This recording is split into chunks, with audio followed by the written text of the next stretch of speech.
All right, so let's talk about energy. Where are we and where are we going? I'm going to take a brief pause to drink water. You can all talk amongst yourselves for a minute.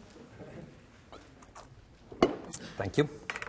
Okay, so basically about 4 years ago, this is this really wild picture, maybe some of you have seen it, of the world at night, and it just shows you how much, I don't know, that always blows me away because it's just like the power. It's just, there's so much power there and electricity, it boggles my mind.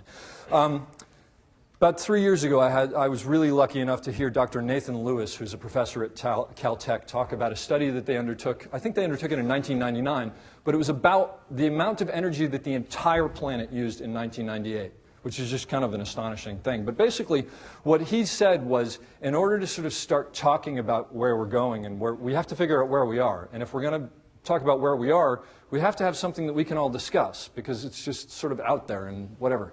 So they basically got together and they ordered a bunch of pizza and had a bunch of coffee and probably some beer and whatever and sat in a room for who knows how long, and they crunched numbers. And what they decided to do, by the way, is they decided to take heat and you name it, every kind of power there is, and turn it into watts, so that they could have one number that they could talk about. The amount of power that they came up with that the entire planet used in 1998 was 12.8 terawatts. Anybody ever heard of this before, this lecture? It's actually fairly famous, but it is on the web on my links. You can listen to him. He's kind of an odd guy, but he's a really great talker. I hope he doesn't see this. So 12.8 terawatts. Okay, anybody have any idea what a terawatt is? You know what's a terawatt? I don't know, I'm not that smart, but that sounds like it's close. I'm going to break it down to be the way that I can understand it. You're probably dead on is my guess. Okay, give you an idea. 1 watt is sort of the general power used with a laptop computer. If you have a screensaver of the folks from Bonanza, it'll use slightly less, but that's another story for another time.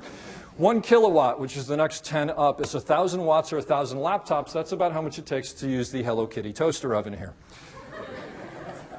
I'm glad everybody laughed at that because I think that's funny and I never understand what the people can think. Okay, so moving it by power 10 to 1 megawatt, that's sort of the energy associated with the jet engine. I will jump ahead, by the way, and say everybody always says, well, how long? And that gets you into a whole sort of like kilowatt hour thing that is really confusing. So it's just sort of so you can have a picture and think about how much energy.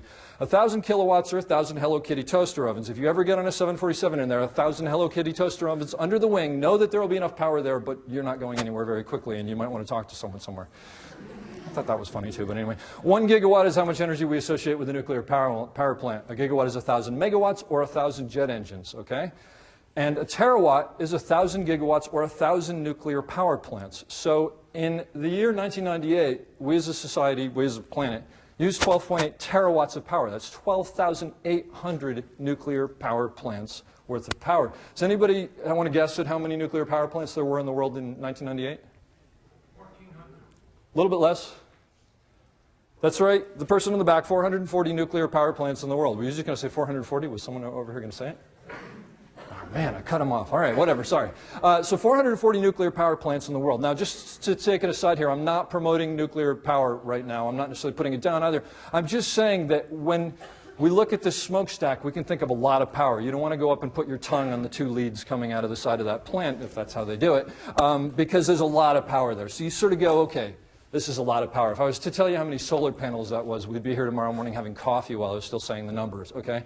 So that's how many power plants there were in the world in 1998. 440, we used 12,800. So then they said, okay, let's go home and let's take a little break and go see our wives and our husbands and our significant others. And we're going to get a bunch of coffee and donuts. We're going to come back and we're going to say, where are we going to be in 50 years? Why 50 years? Because generally societies take 50 years to go from one energy source to another, from wood to steam, from steam to coal, from coal to petroleum, from petroleum to, we'll see. We'll see where we go. So 50 years for its entire society. So they crunched numbers and they looked at population and you name it. And they came up with the number 25 terawatts. So it's roughly double what we were using in 1998, which is still, not 12,800 nuclear power plants is a lot of power. 25,000 is a lot more.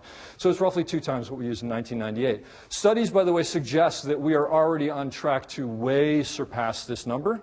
But I'm just going to stick with this number because this was what was factually figured out then, and we'll just say, okay, we're doing worse than that, but let's just say we're at that. Okay, so to give you an idea of how much power that is, in order to reach 25 terawatts, we're going to have to build 1 nuclear power plant every other day for the next 34 years. Does anybody in this room know how to build a nuclear power plant? Okay, I don't, but I can tell you by trying to pick colors with my wife for the kitchen, it's going to take longer just to figure out the paint scheme than 2 days to build a nuclear power plant. So it just shows how monstrous this is, okay? Also, to give you an idea, 440 nuclear power plants in the world in 1998. Today there are 439. So we're not doing so well on that path there. So at this point, usually people say, well, Dave, why are you messing with us? China and India are the problem, right? We all think China and India are the problem. That's what we hear anyway, right? Everybody hears that they're using too much power, they're polluting. My question to you is, why are China and India, why do they want so much power? What? Louder.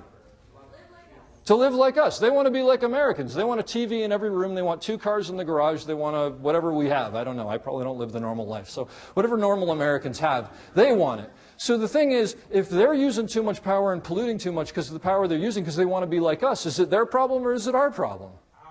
Thank you. Thank you for screaming out. Scream out more. I like screaming out. So it's a problem. Also, the other thing that I would say is, even if that wasn't the case, okay, if we are a big part of the problem, which I'm going to get to in a second, then before we say hey and hey, we have to go hey.